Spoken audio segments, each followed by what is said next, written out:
শোনো বাচ্চারা, আমি কিন্তু গণিতে তোমাদের নতুন স্যার। আর আমি কিন্তু গণিতে সব সময় 100-100 পাইছি। তোমরা আমার নতুন ছাত্র, তোমরাও কিন্তু 100-র মাঝে 100 পাইতেই পাই, নাইলে কিন্তু আমার বদনাম হইব। স্যার একটা কথা কইতে পারছিলাম। কি বলবেন বলেন? আপনি কি তা ব্রাজিল সাপোর্ট করেননি? ও, আসলে ওয়ার্ল্ড কাপ চলতেছে তো, আর আমি ব্রাজিলের খুবই পুরান ফ্যান। আমি ব্রাজিল সাপোর্ট করি। আমরা ঘরের সবাই কিন্তু আর্জেন্টিনা সাপোর্ট করে। জি স্যার, আমরাও কিন্তু আর্জেন্টিনা সাপোর্ট করি। ও আচ্ছা, সমস্যা কি? তুমি জানি কি জিজ্ঞেস করতে আসিলাই আমারে? আমি তো জানি ব্রাজিল ফ্যানরা অনেক সাফাবাজ। আপনি কেন আমার বইনেরারে ফরাইবেন না সাফা মারবেন?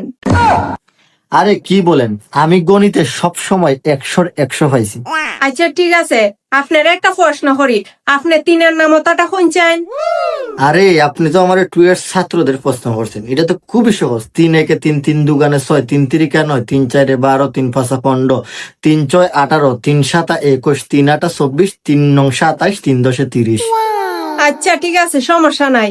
আপনি একটা কাজ করেন, আপনি নয়ের নামতাটা শুনছেন?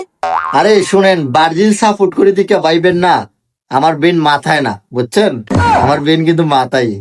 আমি তো আপনার নয়ের নামতা মুখস্থ না কইরা নয়ের নামতা কিভাবে লিখতে হয় আমি এইভাবে আপনারা শিখাই দিয়ে দিব।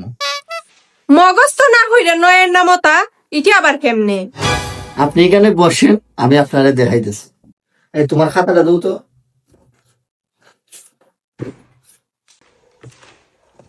দেখেন কিভাবে মগস্থ ছাড়া নয়ের কুড়া নামতা লিখতে হয়।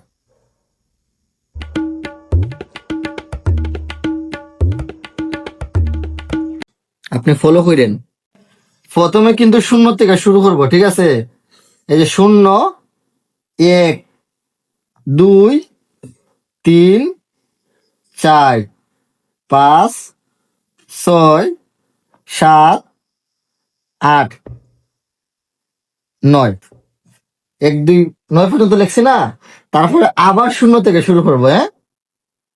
0, 1, 2, 3, 4, 5, 6, 7, 8, 9। এখন 9 কোটা নামো তারা ফরেন তো।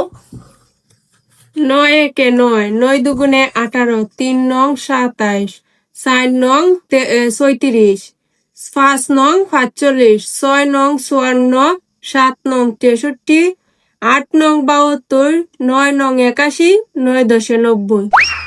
কি মগস্থ সারা নামতা হইছে? জি স্যার, হইছে। এটা তো আসলে ম্যাজিকের মতন। স্যার সত্যি তো মগস্থ সারা নামতা অনেক সুন্দর ভাবে লিখছেন।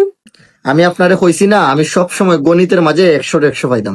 ব্রাজিল সাপোর্ট করি মানে বেন আমার নিচে না, বেন মাথায়। আফা আফা আমরা ইসারে দল ফাইভ ফর্ম হারো তোমার নাম হই। আফা আমরা ইসারে দল ফাইভ ফর্ম ইসারে আমরা মগস্ত সারা নামাতে গেবা সারি গাইবানি। অবশ্যই অবশ্যই, তবে কিন্তু আমার স্যালারিটা একটু বেশি লাগবে। বেশি লাগতো হারে স্যার, আপনি তো 8,000 টাকা পুরো আইসুন। 8,000 তো সমস্যা নাই, কিন্তু ইন্টারভিউ যে দিতে হবে এটা তো আর শেয়ার করছিলেন না। এখন আমাকে 10,000 টাকা বেতন দিতে হবে। This is Brazil fan bro.